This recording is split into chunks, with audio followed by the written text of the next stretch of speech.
The words we use are tremendously important. Well-chosen words can help the influencer open a window into the mind and the motivation of the individual they want to persuade.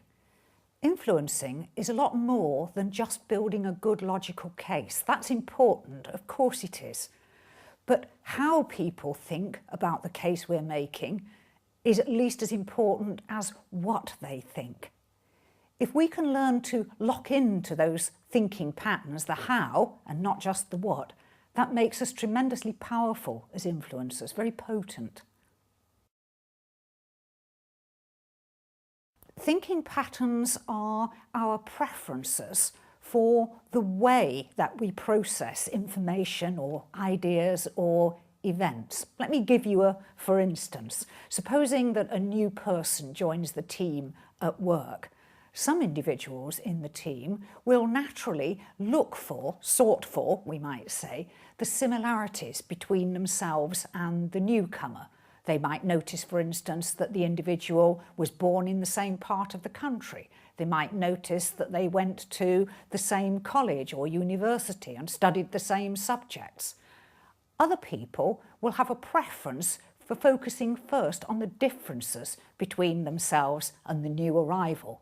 Maybe their age, maybe their accent, maybe their appearance. Neither preference is better or worse. It's just whether we tend to sort for sameness or whether we tend to sort for difference.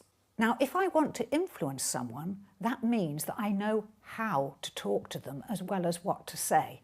Suppose, for instance, that I'm a manager or a team leader and I'm tasked with helping my team to understand, embrace and accept some change in the systems we use at work.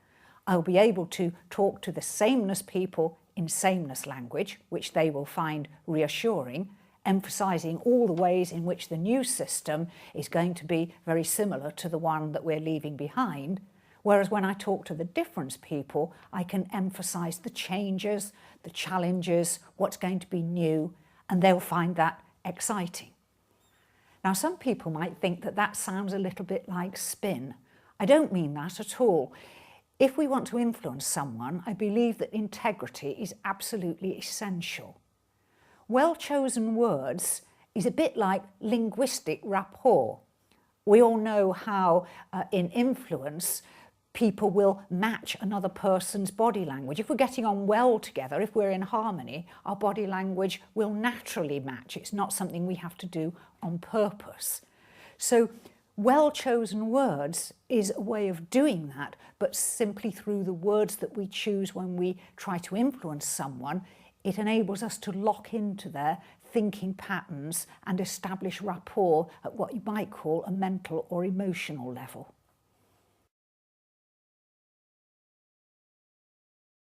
Well, first of all, you can learn to ask a set of structured, very straightforward questions. Questions which sound simple and indeed are, but are carefully designed to indicate the probable preferences of the individual.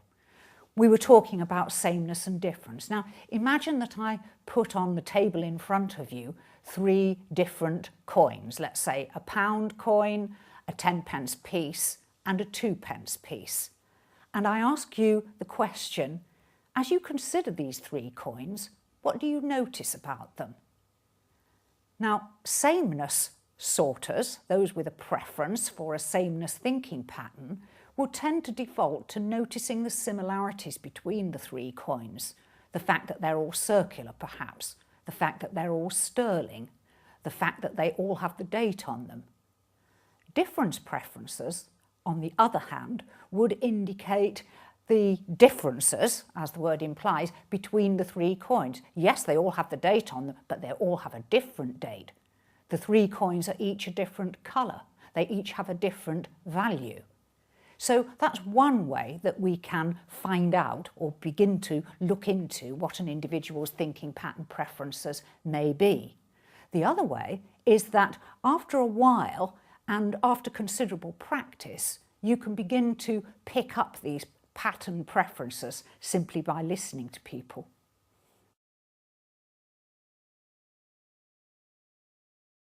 Well, I simply match my chosen words to their thinking pattern preferences, just as I might match body language, so I can match their thinking patterns. In summary then, we all have our own different combination of thinking patterns preferences. If we don't know about those patterns, unconsciously, when we're trying to influence someone, we simply default to our own preferences. But once we realise that the person we're trying to influence will have his or her own personal set, we can, through well-chosen words, match their preferences and influence them much more powerfully, all through a few well-chosen words.